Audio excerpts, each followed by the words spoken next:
Alright, y'all. Here's another one. Take a long video, make it short. This one is about oh, the election. Yep, that's what this one is. You guys see this shit about how they stopped counting votes. Watch this.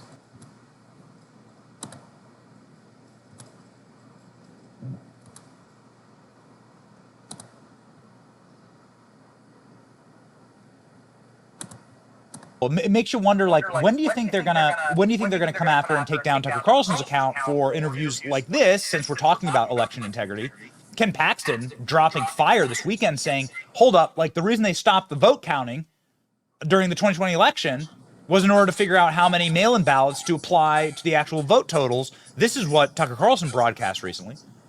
They stopped counting votes on election night? Because what they needed to figure out was how many real votes there were, so they could figure out how many mail-in ballots to apply to the election. That's what they would have done in Texas, I'm convinced. So you think that was fraud, right? I have no doubt, having been through that whole process. It wasn't just a water leak? It was definitely planned. I mean, it would have happened in Texas, I promise you. But can you just stop counting ballots on election night when everyone's watching TV? Oh, I know. Have you ever seen that before, ever? For 3 years? Well, you tell me. You're the one who's in politics. I've never seen it before in my life. I was like, I knew it when they stopped. And Trump is leading in all these states. I knew exactly what they were doing. Because there's no way to know where those mail-in ballots came. Anybody could have filled them out. Anybody. There's no way to know where those ballots came from. So that's not a dangerous conspiracy theory? I watched it happen. I was a part. So you're telling me that they're going to ban clips like that again in the 2024 election, and as the chief of staff to the Department of Defense, that there's no infrastructure around to like stop it. It's ongoing. It's very simple to stop. Congress just shuts off the spigot of taxpayer money that pays for that contract, or the social media company, Elon Musk, Mark Zuckerberg, whoever, cancels the contract. That's easy. Now, and you know, Ken's obviously one of the best AGs we got in the country, and he's talking about they stopped counting the votes. Well, how about here in my home state of Nevada, they're doing another election rig job. This is my primary ballot for the state of Nevada. It says vote on February 6th for your candidate for Republican nominee. Look whose name's not on there, Donald Trump. Look whose name's on there. 2 people that have dropped out of the race. Feb 6th, Clark County. You know what this is? State leadership in this country is allowing Nikki Haley to continue to run a primary when Nevada has been governed by a caucus for 40 years. The Nevada GOP caucus is on February 8th. There is nothing at play on February 6th except the election rig job for the mainstream media to say, oh, Nikki Haley won the primary. It is completely meaningless. No delegates get awarded for the primary. State leadership here in the state of Nevada is permitting.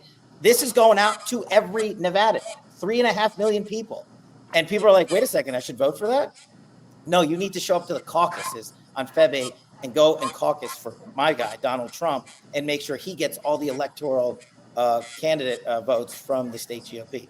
So you can either not count ballots or create an alternate universe where you're allowing a voting system to prop up a sham candidate. This is incredible. I've heard rumblings of this, but I never actually saw the ballot itself. So there's the GOP in Nevada are keeping Donald Trump off the ballot? No. For a fake primary? Not the GOP, the Nevada state leadership. They are in charge of the Nevada primary.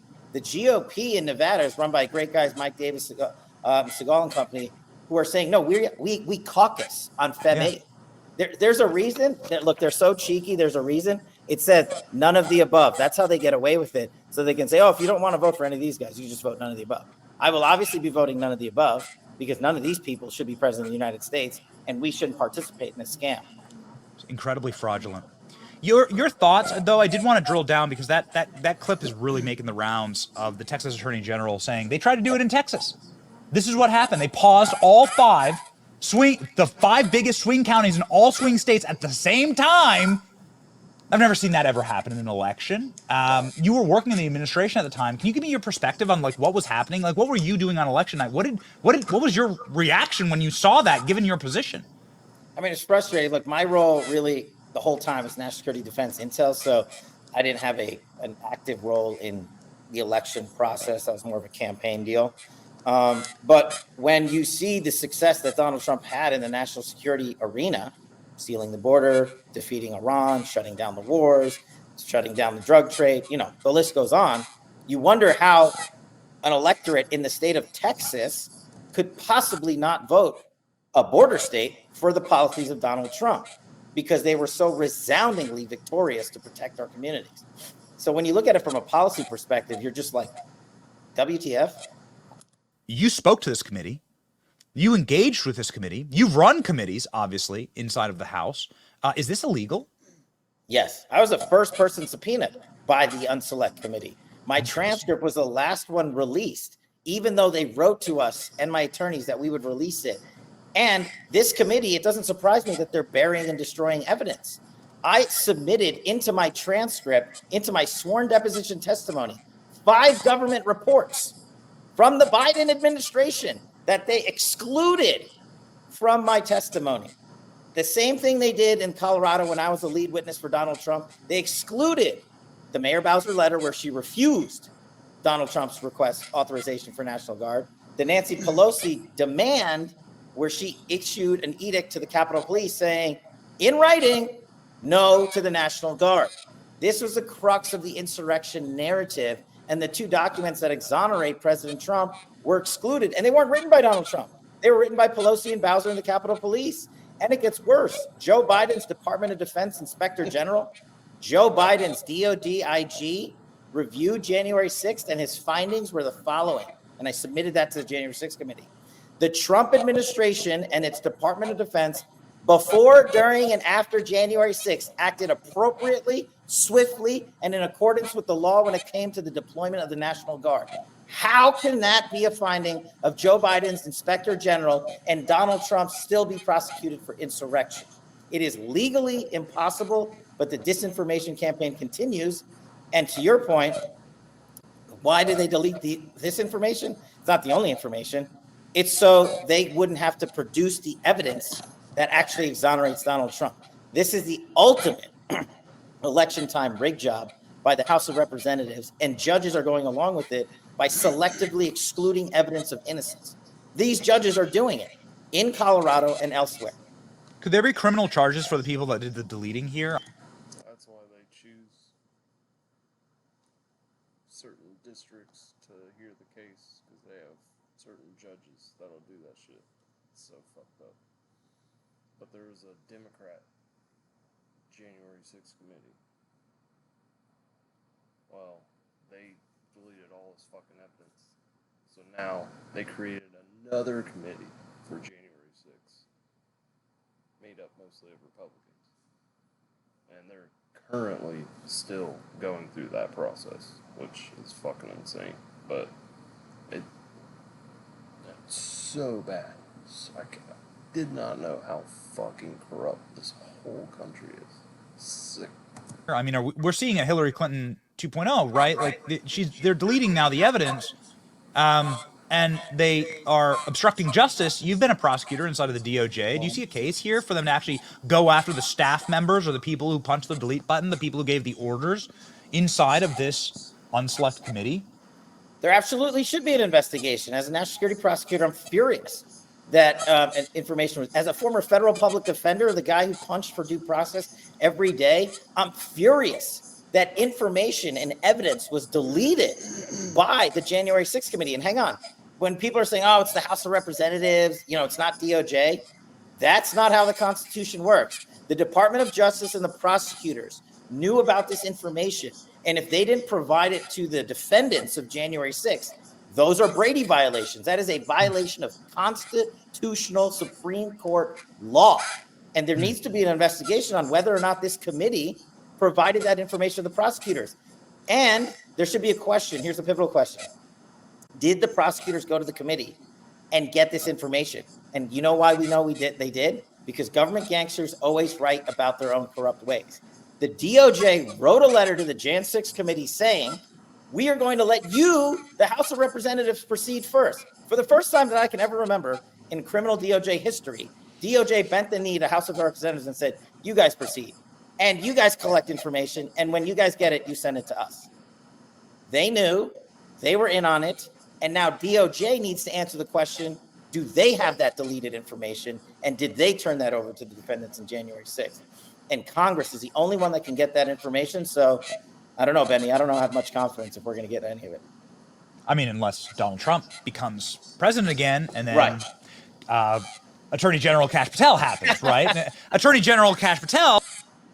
If the allegations are true that there is a bomber in the United States of America running wild who tried to blow up a vice president-elect of the United States, and in the flip side, if the allegations aren't true, or there was some government ruse, or some FBI rogue source, or whatever, I don't know because I don't have the case files, then there is another corruption scandal in and around an election time narrative that they're advancing today that we still don't know about. And Congress, all they're doing is giving Chris Wray a new FBI headquarters building in Maryland that's twice the size of the Pentagon.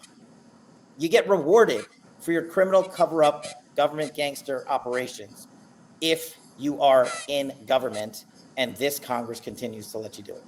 Such a great point that you just made. There's never been a bomber, but not just a bomber, right? But a guy that went after the centers of power and after the second most powerful person constitutionally in America, the vice president. That person remains unfound. Also, putting together, I mean, you could find the DNA on the bag of cocaine at the White House. You can certainly find DNA on something that is intricate as a pipe bomb. The Biden administration can provide an answer to safeguard our freedoms, but Donald Trump can. It's why I was complimenting you at the beginning of the interview, is that you always you're perfect. You're like a perfect lead-in to everything we want to talk about. You and I are of the same. We focus on the same thing. Fears grow that Trump will use military in dictatorial way if he returns to Department of Defense, who you are the chief of staff for the Department of Defense and the deputy director of national intelligence. You were in charge of this organ. They're saying that they are effectively working to ensure that Donald Trump won't have dictatorial powers over the military now in case he wins. Huh? Look, this is Russiagate 27.0. It's their next disinformation campaign. They failed on everything. The DOJ just admitted the Hunter Biden laptop was real. No crap. And we now know what happened on January 6th. We now know there was no insurrection. We now know Donald Trump. We've known the entire time, but the mainstream media has failed to correct it, that Donald Trump authorized 10 to 20,000 National Guard 2 days before January 6th. So what do they go to next? Their next disinformation campaign, right? They can't get Trump off the ballot for insurrection because he's not guilty of insurrection. So now they're saying he's going to be a dictator. Based on what? Based on the guy sitting next to him, Chairman Mark Milley, who said he cares more about white rage than defending his nation. Based on Chairman Mark Milley, the guy sitting next to him, who called his Chinese counterpart during the Trump administration when he worked for me and said, I will warn you if we attack the CCP, and broke the law as the chairman of the United States. Based on that, based on Trump's preemptive notion to secure January 6th and the grounds 48 hours beforehand, what military did he seize? What military did he become a dictator of? We wiped out the emirs of ISIS, killed Baghdadi and Soleimani, destroyed al-Qaeda senior leadership, brought home 54 American hostages and detainees, more than every president performed combined, ended 3 of the forever wars, and had a ground plan based in intelligence to withdraw out of Afghanistan. What out of any of those successes tells you that Donald Trump is going to be a dictator? Of course he's not. He actually was the best national security president in the history of the United States, and the mainstream media hates him for it. And the guy sitting on the other side of Trump is another example of a defense industrial complex. He's the male version of Nikki Haley, the Raytheon guy who got a $10 million golden parachute after we fired him from the Trump administration for failing to execute Donald Trump's agenda. What is dictatorial about that? Nothing. It does. Great point. So there's that, and then this just came out. In Department of Defense's role that day, I can say unequivocally that the Inspector General's review is riddled with inaccuracies, misstatements, and perhaps false flags and narratives regarding how critical Pentagon senior officials responded when our republic was under great stress. For instance, during a conference call at 2:31 p.m. with members of United States Army, U.S. Capitol Police, Metropolitan Police Department, District of Columbia Government, and U.S. Secret Service Uniform Division, the U.S. Army's Lieutenant General Walter Pyatt Director of Army Staff, and the Army's Lieutenant General Charles Flynn, Director of Chief of Staff of Operations, were on the call. Also was Colonel John Lubis, Executive Officer to the Secretary of the Army. The Army falsely denied that General Flynn was ever on the call. This is false and material on its face. Lieutenant Flynn was on the call and even participated in discussions. The Defense Inspector's review also rounds language, papering over the fact that Lieutenant General Pyatt and Lieutenant General Flynn, while on the call, discussed how they did not like the optics. That is a direct quote. And they stated it would be in their best military advice to recommend to the Secretary of the Army, Ryan McCarthy, to deny the request from Command General William Walker to deploy the D.C. National Guard and aid U.S. Capitol Police in restoration of order, liberty on Capitol Hill. In addition, former Secretary of the Army Ryan McCarthy claims he was on a 2:31 p.m. call and spoke on that call.